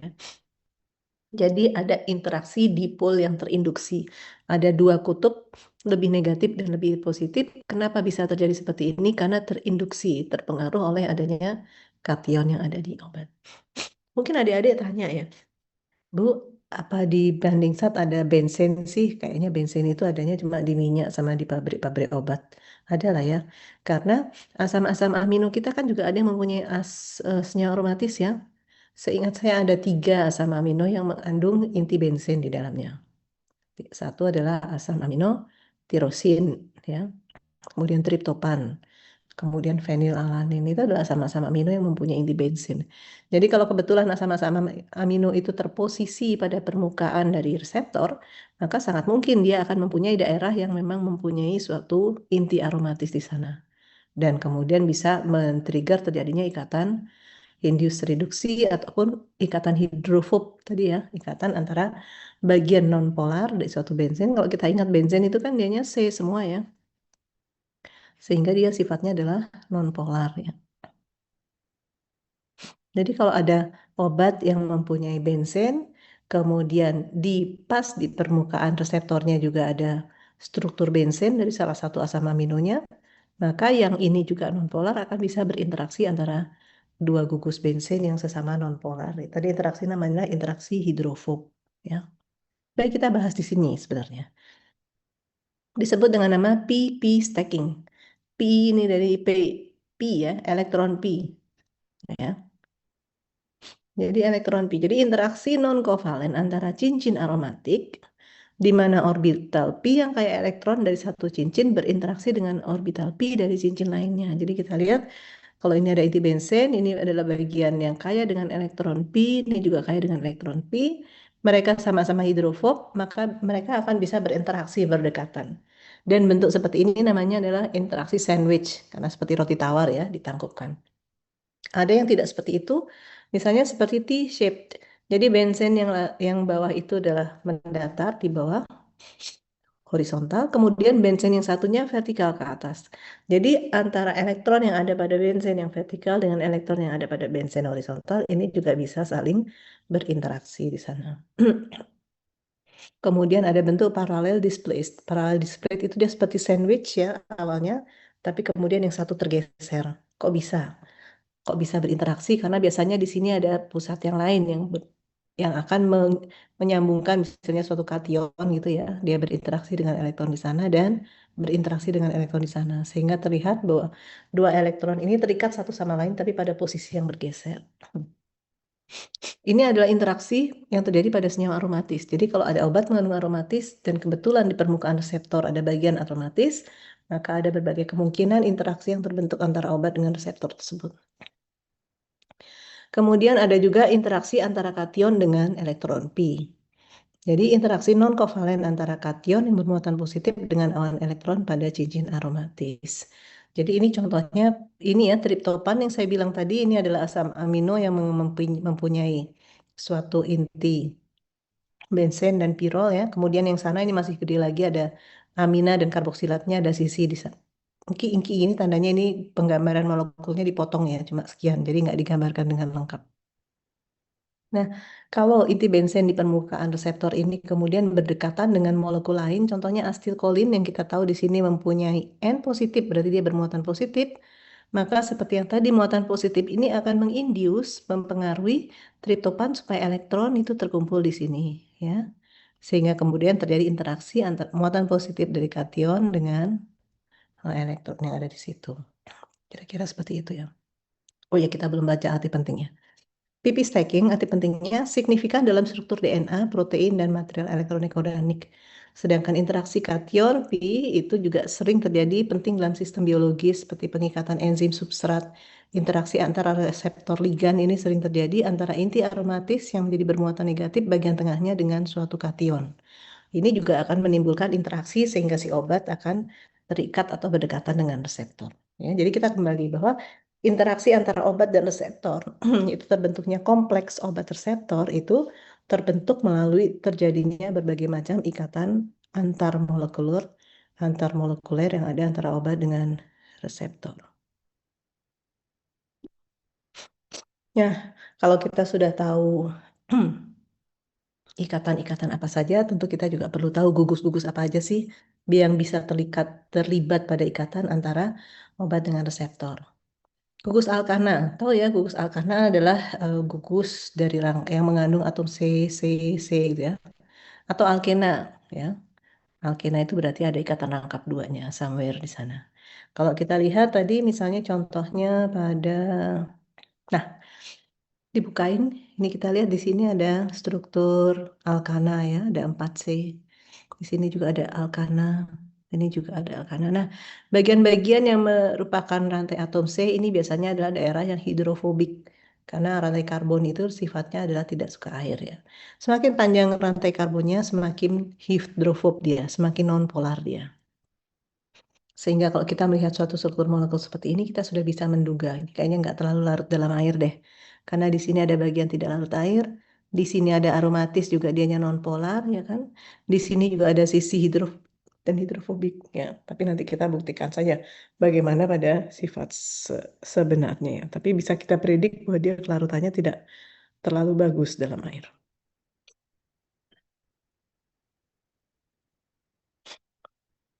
Nah, jadi alkana karena dianya nonpolar, dia tidak bisa membentuk ikatan ionik, ikatan hidrogen atau ion dipol. Hanya bisa membentuk ikatan van der Waals tadi, yaitu ikatan hidrofobik. Karena apa? Rantai C ini akan menyebabkan bagian itu menjadi tidak suka air. Bersifat tidak larut dalam air, semakin panjang rantai semakin bercabang, maka semakin tidak larut air. Semakin tidak larut air itu artinya kalau tadinya dia secara tidak mudah larut dalam air, tapi kalau ditambah air, misalnya 1 gram dikasih air 100 mili, akhirnya bisa larut juga lah dia, tapi butuh air banyak. Semakin tidak larut air itu berarti air yang diperlukan untuk melarutkan semakin banyak. Kalau semula untuk 1 gram itu bisa ditambah, dilarutkan dalam 100 mili air, maka kalau kelarutannya makin buruk, 1 gram itu perlu 200 atau 300 mili air untuk melarutkannya. Itu keadaan seperti itu yang kita sebut sebagai kelarutannya dalam air semakin buruk, semakin sulit dalam larut dalam air. Nah, kemudian kalau ada hidrokarbon atau alkana tapi terhalogenasi, contohnya halotan ya di sini mengikat 3 fluor, 1 klor dan 1 bromida. Kita duga mungkin awalnya lah ini ada senyawa elektronegatif kan dia menyebabkan terkutup ya. Ini menjadi lebih negatif, C-nya menjadi positif. Sehingga menduga bahwa ini akan menjadi lebih polar karena ada pengkutupan. Ternyata tidak ya. Justru adanya senyawa-senyawa halogen yang menutup seperti ini malah menarik elektron dan mengganggu interaksi antara C ini dengan air. Sehingga obat-obat alkana-alkana yang berikatan dengan halogen justru sifatnya menjadi kurang hidrofil atau semakin hidrofob ya. Karena adanya halogen ini justru menghalang terbentuknya ikatan hidrogen dengan air. Alkohol. Kita sudah tahu bahwa OH itu punya peranan besar dalam pembentukan ikatan hidrogen kan, baik ikatan hidrogen intramolekular maupun intermolekular ya. Sehingga adanya gugus OH ini juga akan biasanya menambah kelarutan karena memberi kesempatan dia untuk membentuk ikatan hidrogen. Kelarutan alkohol menurun dengan semakin panjangnya rantai hidrokarbon. Jadi misalnya ada alkohol, kemudian C-nya itu cuma 3, yaitu propanol ya, dengan C-nya 3, dibandingkan dengan pentanol yang C-nya 5, maka bisa dipahami bahwa pentanol lebih tidak larut dibandingkan dengan propanol. Karena pada pentanol lebih banyak C-nya, lebih panjang bagian yang hidrofob. Posisi OH juga berpengaruh ya. Ternyata ini sama-sama sama-sama 5 dan satu hidroksil, tapi yang satu hidroksilnya di ujung, satu hidroksilnya di tengah. Ternyata yang hidroksilnya di ujung ini lebih tidak larut dibandingkan ini. Karena apa? Berarti di sini ada rantai karbon yang lebih panjang ya, dia lebih hidrofob. Kalau ini kan rantai karbonnya ada ke sini pendek dan ke sini pendek, tapi dua, tapi masing-masing tidak terlalu panjang. Jadi posisi OH dalam molekul juga bisa berpengaruh terhadap kelarutan. Tapi tadi seperti kita bilang, jadi kita bisa fokus gugus alkohol ini kepada sifat kelarutannya, karena dalam kimia medisinal tadi di depan kan kita bilang ya, bahwa kita juga concern dengan bagaimana distribusinya, bagaimana kelarutannya dia dalam cairan sistemik dan sebagainya ya. Jadi kelarutan dalam air itu juga penting. Tapi di sisi lain pada interaksi dengan reseptor, kita melihat bahwa OH ini adalah potensial untuk pembentukan ikatan-ikatan hidrogen. Kemudian fenol itu juga bagian yang perlu mendapat perhatian karena dia mempunyai sisi hidrofobik dan dia berikatan dengan gugus-gugus hidroksil. Fenol biasanya dari sisi bensennya ini adalah hidrofobik, tetapi kemudian dari sisi OH-nya ini dianya juga potensial untuk bisa membuat ikatan hidrogen maupun ikatan dipol ya. Jadi ada dua sisi yang akan bisa berperanan di sini. Ada senyawa ether yang bentuknya seperti ini, hidrokarbon aromatis. Nah, benzen dan teman-temannya seperti kita lihat karena dia terdiri atom-atom C, dia tidak mengalami pengkutupan polarisasi maka sifatnya non-polar ya. Karenanya dianya biasanya terinteraksi dengan reseptor melalui ikatan van der Waals ya. Jadi benzen berperanan penting dalam pembentukan ikatan antara obat dengan bagian protein melalui ikatan van der Waals. Tadi yang kita sudah bahas ya. Ada yang sandwich, ada yang pipi stacking tadi ya. Ada yang sandwich, ada yang T-shape ya, ada yang bergeser. Dan biasanya merupakan kerangka inti suatu senyawa obat yang terisi dengan substituen kelarutan dan lain-lainnya tergantung pada substituen yang terikat. Jadi kalau adik-adik lihat ada inti aromatis, Anda ingat, ini katanya ikatan van der Waals. Karena biasanya benzen itu adalah bentuk-bentuk bagian yang sifatnya adalah hidrofob, ya, tidak polar. Gugus karboksilat, kita juga perlu perhatian dengan gugus karboksilat, penting karena adanya gugus karbonil. Tadi yang akan menjadi suatu bagian yang bisa berinteraksi dipol ya. Kemudian gugus karboksilat kalau hanya lepas maka dia menjadi bentuk ion, maka akan menjadi bersifat polar ketika terion menjadi CO-. Gugus karbonil parsial negatif bisa menjadi dipol di mana O adalah parsial negatif dan C adalah parsial positif. Kemudian maaf ini huruf kecil ya. Dari gugus OH ini juga ada gugus H, maka di sini juga bagian yang potensial untuk bisa membentuk ikatan hidrogen dengan reseptornya. Kemudian gugus amina. Sama tadi gugus amina ini adalah yang potensial untuk membentuk kation ya. Karena sering kali berkali-kali saya katakan kalau ada gugus amina kemudian dia dalam suasana sedikit asam ada proton maka sepasang elektron ini akan segera menangkap si proton sehingga kemudian kita akan dapatkan NH2 yang mengikat H lagi sehingga dia bermuatan positif. Nah, ini adalah bagian yang potensial akan menjadi kation. bagian kation yang bermuatan positif yang nanti akan bisa berinteraksi dengan sisi-sisi yang bermuatan negatif pada permukaan reseptor. Jadi gugus amina bersifat basa karena ada 2 elektron dalam atom N. Kemudian dia polar ketika terprotonasi menjadi seperti ini, sehingga dia bisa membentuk ikatan ionik dengan bagian yang bermuatan negatif ya, sehingga dia bisa berinteraksi misalnya dengan permukaan reseptor yang mempunyai sisi bermuatan negatif. Sifat basa bisa memberikan elektronnya dan dapat membentuk ikatan hidrogen. Baik, apakah ada yang ingin ditanyakan adik-adik sampai di sini? Karena kita sudah mempelajari apa aja sih ikatan yang bisa terbentuk antara obat dan reseptor, gugus-gugus apa saja sih yang biasanya akan berperanan dalam pembentukan obat dan reseptor. Nah, sekarang kita akan mulai masuk pada hubungan struktur dan aktivitas ya. Hubungan struktur aktivitas itu adalah suatu kajian, kita baca aja ya. Studi hubungan antara struktur dan aktivitas, bahasa Indonesianya HAS atau bahasa Inggrisnya Structure Activity Relationship, yaitu SAR, dari suatu senyawa penuntun digunakan untuk menentukan bagian-bagian dari struktur senyawa penuntun yang bertanggung jawab atas aktivitas biologisnya, atau ini disebut sebagai farmakofor. Jadi dalam suatu molekul, itu nanti kita perlu tahu bagian-bagian mana sih yang sebetulnya punya peranan terhadap aktivitas farmakologisnya. Misalnya molekulnya gede banget gitu ya. Terus ada satu molekul yang bagian belakangnya ada punya sambungan rantai karbon panjang CCCCC. Rantai karbon ini menyebabkan dia tidak larut air kan karena hidrofob. Nah, kita kan jadi ingin tahu ini penting nggak sih bagian ini karena ganggu gitu ya.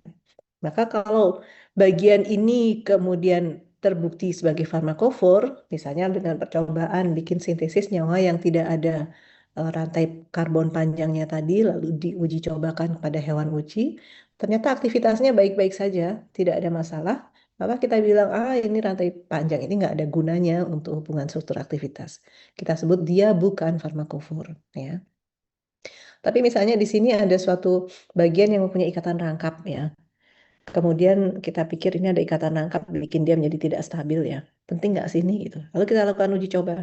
Percobaan bikin senyawa yang sama, tapi bagian yang ikatan rangkap tadi direduksi menjadi ikatan tunggal. Bentuknya jelas menjadi ikatan tunggal. Lalu dicoba kan pada hewan uji ternyata aktivitasnya hilang. Jadi kita bilang, oh ikatan rangkap ini penting nih untuk struktur aktivitas. Jadi kita bisa bilang ikatan rangkap yang ada pada molekul itu adalah bagian farmakofornya. Karena dia punya peranan dalam memberikan efek farmakologis pada obat. Ya. Jadi eh, gugus farmakofor tidak cuma ada satu ya. Dalam satu molekul kita bisa lihat bahwa terikatnya dia pada reseptor itu kan dari kontribusi dari banyak gugus yang bisa membentuk ikatan dengan reseptor ya. Sehingga juga bisa ada beberapa gugus farmakofor yang ada dalam obat itu ya. Jadi gugus farmakofor yang ini kalau dihilangkan obatnya berkurang aktivitasnya. Tapi gugus farmakofor yang ini kalau diperpanjang alkilnya misalnya aktivitasnya bertambah. Sehingga kita bisa mengkombinasikan posisi-posisi gugus farmakofor itu untuk menghasilkan obat yang maksimum. Misalnya bagian sini kalau salah satu bagian pada molekul itu ada gugus alkil ya, dia merupakan farmakofor. Kemudian kita pikir kalau alkilnya kita perpanjang, tadinya C2 kita bikin jadi C3, kan lebih nonpolar nih. Mungkin kemudian kita lihat aktivitasnya lebih bagus, berarti memang iya. Semakin hidrofob dia, semakin kuat ikatannya dengan reseptor. Mungkin pada sisi reseptor ada bagian hidrofob lain, maka baguslah ini ditambah kita buat C yang panjang. Tapi di uji lainnya ketahuan kalau C-nya lebih panjang ternyata aktivitasnya meningkat. Ya, sehingga kita harus pikirkan bagian mana sih dari struktur ini yang kira-kira juga punya efek pada efek samping. Kita bisa lakukan pada kromofor yang lain untuk melakukan modifikasi sehingga aktivitasnya menurun. Jadi bisa dibayangkan ya dalam suatu struktur obat itu akan ada beberapa gugus farmakofor yang masing-masing itu mempunyai aktivitas atau mempunyai peran dalam aktivitas farmakologisnya. Nah, ini ada senyawa penuntun ya, kita sudah bahas. Senyawa penuntun adalah senyawa aktif farmakologis yang digunakan sebagai dasar pengembangan analog senyawa tersebut. Tadi saya kasih contoh misalnya ekstrak tanaman, atau hasil sintesis yang bentuknya sepertinya kok mirip ya dengan struktur senyawa dalam tubuh, misalnya kita jadikan dia senyawa penuntun, dan senyawa itulah yang kemudian kita lakukan modifikasi. Informasi ini selanjutnya digunakan untuk mengembangkan obat baru yang diharapkan mempunyai hubungan struktur aktivitas yang optimal, aktivitasnya paling bagus, mempunyai efek samping yang minimal, mempunyai aktivitas farmakologis yang berbeda dari senyawa awalnya. Ini juga menarik ya. Jadi ada obat yang mungkin awalnya diketahui sebagai misalnya anti diabetes ya. Tapi kemudian setelah dimodifikasi sedikit, aktivitas anti diabetesnya mungkin turun, tapi di sisi lain mungkin dia punya aktivitas anti analgetik ya. Artinya modifikasi itu ternyata memungkinkan dia menempel pada reseptor lain yang ada di tubuh, reseptor rasa sakit ya. Sehingga di situ juga menarik untuk melakukan modifikasi atau optimasi kembali pada senyawa penuntun itu, kemungkinan bila senyawa itu bisa dikembangkan untuk menjadi obat yang mempunyai efek farmakologis yang berbeda dengan yang sebelumnya. Atau kita juga melakukan modifikasi untuk memperbaiki sifat fisika kimia yang memudahkan pemberian kepada pasien. Yang contoh paling gampang tadi masalah kelarutan ya, obatnya bagus tapi tidak larut ya. Kita harus pikirkan juga gimana membuat obatnya lebih larut. Karena bagaimanapun kelarutan menjadi suatu bagian juga dalam proses munculnya aktivitas farmakologis kan. Kelarutan akan mempengaruhi keberhasilan transportasinya, distribusinya dari tempat diadministrasikan sampai dengan ketemu dengan reseptornya. Jadi intinya hubungan struktur aktivitas, kita mempelajari bagian-bagian dari struktur kimia yang bertanggung jawab atas aktivitas biologisnya. Kemudian setelah kita tahu bagian-bagian farmakofor ini, maka kita bisa lakukan modifikasi untuk mendapatkan suatu senyawa yang lebih bagus. Jadi konsep dari struktur activity relationship, pasti bahasa Inggris ya. SAR usually determined by making minor changes, membuat perubahan kecil to the structure of the lead compound, ya, perubahan kecil pada struktur kimia senyawa penuntun, and assessing the effect that this has on biological activity. Lalu, jadi melakukan perubahan kecil pada senyawa penuntun, kemudian memeriksa efeknya secara aktivitas biologisnya ya, itu dimodifikasi.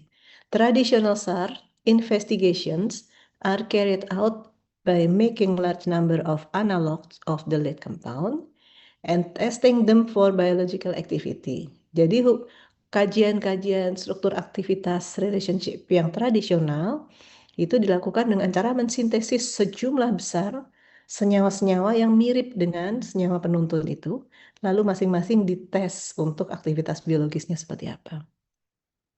Over the years, setelah tahun berlalu, numerous lead compounds have been investigated, and from the mass of data, it is possible to make some broad generalization about biological effect of specific structural changes. Jadi dari berbagai data yang telah dikumpulkan hasil pengujian dari lead compound, maka bisa diperoleh kumpulan data yang kemudian bisa digeneralkan ya untuk membayangkan efek biologis dari perubahan struktur. Misalnya nanti kita bisa lihat, bagian ini kalau alkilnya ditambah maka aktivitasnya turun. Bagian ini kalau dioksidasi maka aktivitasnya meningkat. Itu kan berdasarkan data dari berbagai percobaan terhadap berbagai senyawa kimia yang berhasil disintesis yang strukturnya mirip dengan senyawa penuntun. The selection of the changes required to produce analogs of particular lead itu di sini lead compound ya, senyawa penuntunnya, is made by considering the activities of compound with similar structure and also the possible chemistry and biochemistry of the intended analog. Ya. Jadi seleksi perubahan ini bisa dengan mempertimbangkan aktivitas senyawa. Jadi dengan membandingkan antara struktur satu dengan lainnya, kita bisa melakukan arah modifikasi yang akan dilakukan nanti akan ke arah mana gitu. Contoh, nah ini contoh saja ya. Ini adalah cefalosporin. Hasil uji aktivitas terhadap cefalosporin kita bisa lihat ini adalah beta lactam ring ya, kita lihat ini beta lactam. Ini adalah bagian penting farmakofor karena sudah dicoba kalau bagian ini putus ya. Ini kan amida nih ya, CON ini kan ikatan amida kan sebetulnya. Kalau ikatan amida ini putus, ternyata aktivitas senyawa ini hilang. Aktivitasnya apa kalau tahu cefalosporin? Dia antibiotik beta lactam ya. Jadi dia adalah eh, senyawa yang mempunyai aktivitas membunuh bakteri-bakteri ya. Disebut dia rombongannya penisilin ya, penisilin, amoksisilin, eh, oksasilin ya. Tapi kalau yang cefalosporin ini ada sedikit perbedaan pada inti dihidrotiasin ini, beda sedikit. Jadi dari struktur cefalosporin kita bisa tahu ini adalah bagian yang tidak boleh hilang. Bagian ini harus ada dalam posisi cis, R dan H ada dalam bidang yang sama. Kalau yang satu R-nya ke depan, H-nya ke belakang, dia ternyata aktivitasnya menurun gitu ya. Kemudian karbonyl group ini juga penting. Mungkin contoh yang lebih jelas bisa kita lihat pada morfin. Nah, kenalan dulu dengan struktur morfin ya. Struktur morfin itu seperti ini ya. Jadi disebut struktur pentasiklik karena ada 5 cincin siklik. A. Benzen. B. Sikloheksena ya. Dia bukan benzen karena tidak ada ikatan rangkap, hanya ada satu ikatan rangkap di sini. Kemudian ini juga sikloheksena. Kemudian ini adalah seperti furan ya, siklik segi 5 dengan oksigen. Dan D ini adalah suatu siklik segi 6, tetapi dia bentuknya tegak lurus pada keempat cincin yang lain, sehingga penggambarannya adalah seperti ini. Untuk mudahnya kita bisa lihat gambar yang sebelah kanan ini ya, penggambaran dari morfin. Cincin A yang mengikat OH, ada ini di benzen yang mengikat OH ya. Kemudian ini adalah ini adalah cincin E yang bentuknya ada ethernya di situ ya, COC, ini berarti cincin E. Kemudian ini cincin B, kita lihat di sini seperti segi 6, datar gitu, padahal karena dianya bukan benzen, maka bentuknya tidak datar. Kita bisa lihat cincin B adalah yang ini ya, bentuknya nekuk. Karena apa? Masing-masing atom C di sini adalah sp3. Kalau sp3 itu kan tetrahedral, maka bentuknya nekuk seperti itu. Kemudian cincin B berikatan dengan cincin C, ya. Cincin C kita lihat ada satu gugus OH, di situ ini OH-nya, kemudian ada ikatan rangkap. Ini ikatan rangkapnya, jadi ini ada ikatan C. Dan cincin D ada antara C nomor 13 dan C19 di sini, di mana ujungnya ada N yang mengikat metil ya. Ini N mengikat metil. Jadi kalau kita lihat penggambarannya, morfin secara 3 dimensi, itu kira-kira kurang lebih seperti ini. Ada bidang yang nekuk begini, kemudian ada cincin yang eh, di atasnya, hampir tegak lurus dengan bidang di bawahnya ya. Nah, kalau ini kemudian kita gambarkan dengan cara penggambaran yang lain, yaitu dengan ball dan stick. Setiap bulatan hitam ini menggambarkan atom C, setiap bulatan putih atau abu-abu ini menggambarkan atom H, setiap bulatan berwarna merah ini menggambarkan atom oksigen, ini O, ini oksigen, ini O, ini oksigen yang ini O, ini oksigen yang ini. Dan yang berwarna biru ini menggambarkan atom N. Ya, N-nya mengikat metil, N-nya mengikat CH3. Jadi ini N, ini C, ini 3 atom H ya. Penggambaran 3 dimensi dari gambar morfin adalah seperti ini, dan dari struktur ini dengan bantuan simulasi komputer juga dan pemeriksaan terhadap kristal morfin, maka orang sudah bisa menghitung bagaimana sih seberapa besar sih ini struktur morfin ini. Jadi misalnya jarak antara gugus OH dan OH ini adalah 4,6 angstrom.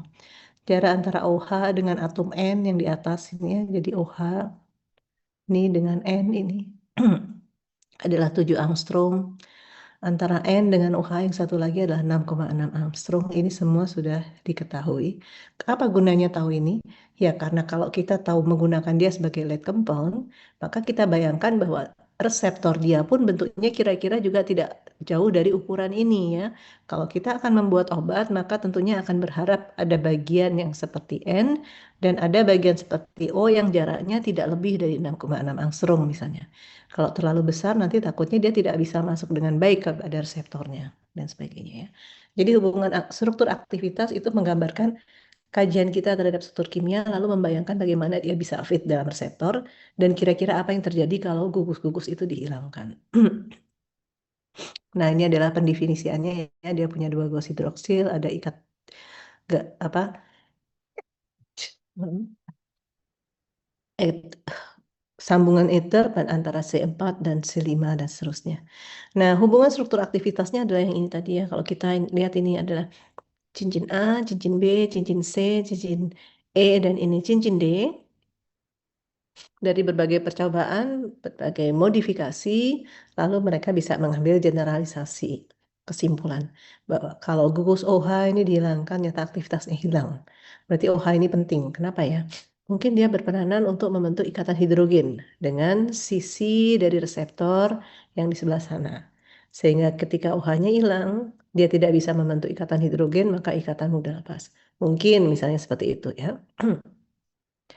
Kemudian juga kalau ini ethernya ini dihilangkan ya, jadi tidak perlu ada ether di sini, jadi ini sama sini kosong, ternyata aktivitasnya lebih bagus. Jadi mungkin adanya ether ini justru mengganggu penempelan dari sisi yang ini, dari senyawa ini pada reseptor misalnya, atau mengganggu fleksibilitas perputaran dari atom C yang di sini untuk berputar, untuk menyesuaikan diri pada permukaannya dengan sini atau ya akan banyak penjelasan mengenai itu ya. Tapi kita kita lihat secara umum apa sih bagaimana sih penyampaian hasil dari penelitian hubungan struktur aktivitas. Kemudian contohnya atom C nomor 6 ini kalau OH-nya dioksidasi, kemudian C78-nya direduksi, aktivitasnya meningkat. Kalau ikatan rangkapnya dihilangkan jadi ikatan tunggal, aktivitasnya meningkat. Kalau OH-nya diganti dengan gugus yang lain, aktivitasnya meningkat dan seterusnya. Jadi hubungan struktur aktivitas akhir-akhirnya akan memberikan resume atau kesimpulan mengenai bagian-bagian mana yang penting dan apa yang terjadi kalau bagian-bagian itu diubah. Apa gunanya hubungan struktur aktivitas? Untuk memikirkan pengembangan senyawa baru, untuk memperbaiki kekurangan-kekurangan yang masih ada di dalam senyawa yang sudah ditemukan. Ya. Contoh lain di sini adalah obat kolinergik ya. Jadi obatnya adalah asetilkolin. Kita lihat nih strukturnya seperti ini.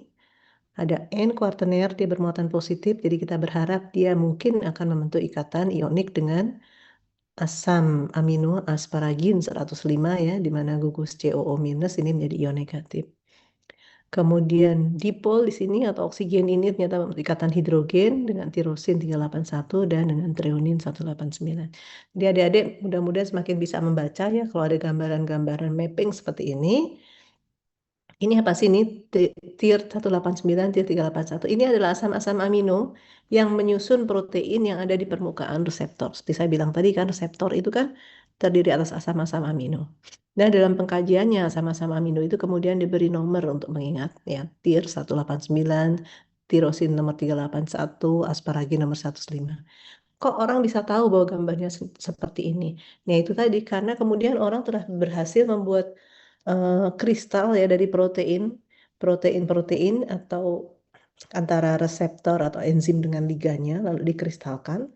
Kemudian kristal ini dianalisis dengan X-ray diffraksi ya, difraksi sinar X yang dia bisa membedakan atau mengukur jarak antar atom-atom yang kelihatan pada struktur kristal tersebut. Lalu ini diteruskan dengan simulasi dengan apa imaging ya yang dimiliki oleh aplikasi komputer itu sehingga tergambarlah kira-kira bentuk proteinnya adalah seperti itu. Asam amino apa saja yang ada di sana. Nah, database dari berbagai macam enzim reseptor itu sudah ada. Jadi kalau adik-adik mau bikin senyawa, kemudian mau dicoba ini pakai reseptor itu bisa enggak ya? Kita tinggal ngunduh. Karena struktur dari reseptor asam-asam asam amino yang terlibat di sana sudah ada semua datanya di dalam protein database kita untuk uji-uji uh, aktivitas ini. Um, Dulu ada kegiatan praktikum kimia medisinal 2 yang memang melakukan permainan simulasi komputer ya. Tapi belakangan itu kemudian dihilangkan karena ada mata kuliah lain yang dianggap lebih penting sehingga kemudian itu tidak diberikan meskipun kami merasa sayang sekali ya. Mudah-mudahan nanti berikutnya kita bisa pikirkan untuk memberikan mata kuliah pilihan. Jadi bagi adik-adik yang memang berminat untuk mempelajari kimia medisinal dengan lebih dalam itu bisa terfasilitasi. Karena menarik sekali sebetulnya, terutama bagi yang senang main dengan komputer ya, senang simulasi. Itu untuk membayangkan, memprediksi struktur obat yang baru, bagaimana interaksinya, bagaimana kalau ditambah gugus ini dan sebagainya itu akan sangat menyenangkan. Ini contohnya kalau asetilkolin itu dibayangkan yang biru ini berarti adalah kok apa kantong dari reseptor kita ya. N-nya akan terikat dengan asparagin 311, karbonilnya berikatan dengan H dari asparagin ya 1,611. Kemudian ini ada pocket-pocket yang akan diisi dengan gugus metil seperti itu. Baik adik-adik, kurang lebih itu dongeng saya hari ini ya.